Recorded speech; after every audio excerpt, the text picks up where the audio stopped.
வணக்கம் மாணவர்களே. இப்போ நம்ம இந்த வீடியோவில் வந்து +2 ஏபிஎல் எக்ஸாமுக்கான நமக்கு முக்கியமான 5 மார்க் கொஸ்டின் தான் வந்து பார்த்துட்ருக்கோம். பாட வாரியாக 5 மார்க் கொஸ்டின். இது ஃபஸ்ட்டு 5 மார்க் முதல் பாடத்தில் இருக்க 5 மார்க் கொஸ்டின்ஸ்.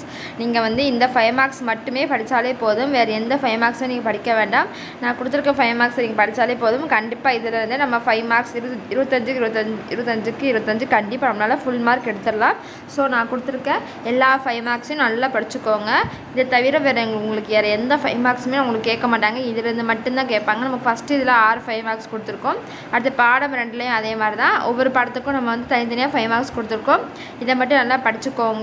வேறு எதுவும் 5 மார்க்ஸ் கண்டிப்பாக படிக்க வேண்டாம். இது படித்தாலே நமக்கு மொத்தம் வந்து நமக்கு 5 5 மார்க் எழுத சொல்லுவாங்க. 5 5 மார்க்கும் அல்லது டைப்பில் தான் இருக்கும். ஸோ நீங்கள் இதை படித்தாலே போதும். கண்டிப்பாக 5 ஃபுல் 5 மார்க்ஸையும் நம்மளால் கண்டிப்பாக அட்டன் பண்ணிடலாம்.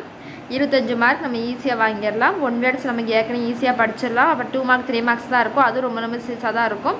அதில் வந்து கொஞ்சம் கட்டாய வினா மட்டும் கேட்டிருப்பாங்க. அந்த கட்டாய வினா மட்டும் கொஞ்சம் நல்லா படிச்சுக்கோங்க. ஏதாவது ஒரு சம் வந்து கட்டாய வினாவில் கண்டிப்பாக இருக்கும். ஸோ அது நல்லா பார்த்துக்கோங்க. 3 மார்க்கில் வந்து கட்டாய வினாவில் 3 மார்க்கில் வந்து நமக்கு கொஸ்டின் சம் தான் கேட்பாங்க. ஸோ அந்த சம்லாம் கொஞ்சம் பார்த்துட்டிங்கனாலே போதும், நம்ம ஈஸியாக 70க்கு 70 எடுத்துடலாம்.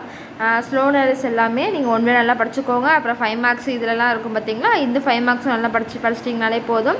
அந்த 2 மார்க் நமக்கு ஈஸி தான், படித்தாலே போதும். கண்டிப்பாக நம்ம ஈஸியாக பாஸ் ஆகிடலாம். 70க்கு நம்ம ஈஸியாக 30 40 மார்க் ஈஸியாக எடுத்துடலாம். ஸோ வந்து யாரும் ஃபெயில் ஆகிடக்கூடாது. நல்லா படித்து எல்லாம் பாஸ் ஆக பாருங்கள். இப்போ நம்ம படித்தா தான் நமக்கு வந்து இப்போ படித்தா தான் படிக்க முடியும். அது பின்னாடி நம்ம படிக்கலான்னு விட்டுட்டோம்னா கண்டிப்பாக முடியாது. இப்போயே படிச்சிருங்க. இதான் உங்களுக்கு படிக்க வேண்டிய வயசு. ஸோ கொஞ்சம் நீங்கள் வந்து மைண்டை கொஞ்சம் மைண்டை வந்து ரிலாக்ஸ் பண்ணி வேறு எங்கேயும் உங்கள் மைண்டை நீங்கள் அலைய விடாமல் இந்த படிப்பில் மட்டும் கொஞ்சம் காமிச்சு நீங்கள் படிச்சிங்கன்னா கண்டிப்பாக உங்களால் ஈஸியாக வந்து படிச்சிடலாம். ஏன்னா நீங்கள் வந்து அடுத்து காலேஜ் சேர்கிறதுக்கு உங்களுக்கு வந்து இந்த மார்க்ஸ் வந்து ரொம்ப யூஸ்ஃபுல்லாக இருக்கும். ஏன்னா நமக்கு வந்து காலேஜ் ஃபீஸ்லாம் ரொம்ப நிறையா இருக்கும். நீங்கள் வந்து நல்ல மார்க் எடுத்துட்டிங்கன்னா, இதில் நல்ல மார்க் எடுத்துட்டிங்கன்னா உங்களுக்கு நீங்கள் நினச்ச கோர்ஸ் எடுத்துக்கலாம், நினச்ச படிப்பு படிச்சுக்கலாம். அதனால் இந்த ஃபிசிக்ஸு கெமிஸ்ட்ரி இதுலேருந்து தான் நமக்கு வந்து கட் ஆஃப்லாம் நமக்கு எடுப்பாங்க. நம்ம டிகிரி படிக்கிறனால கூட நமக்கு வந்து இப்போ உள்ள சூழ்நிலையில் நமக்கு வந்து கண்டிப்பாக வந்து மார்க்ஸ்லாம் ரொம்ப முக்கியம். இப்போ 12th மார்க்கு நமக்கு பின்னாடி நம்ம வேலைக்கு போகிறது இருந்தால் கூட நமக்கு இந்த மார்க் வச்சு கூட சில வேலை எடுக்க, நம்ம எக்ஸாம் இல்லாமல் நம்ம 12th மார்க் வச்சு 10th மார்க்கை வச்சுலாம் நமக்கு வந்து வேலை எடுக்கிற மாதிரிலாம் சில ஜாப்லாம் இருக்குது. அந்த மாதிரி வேலைக்கு போனாலும் நீங்கள் வந்து உங்களுக்கு கண்டிப்பாக இந்த மார்க்லாம் தேவை தான். இந்த பர்சன்டேஜ்லாம் அதுலேயும் நம்ம கால்குலேட் பண்ணுவாங்க.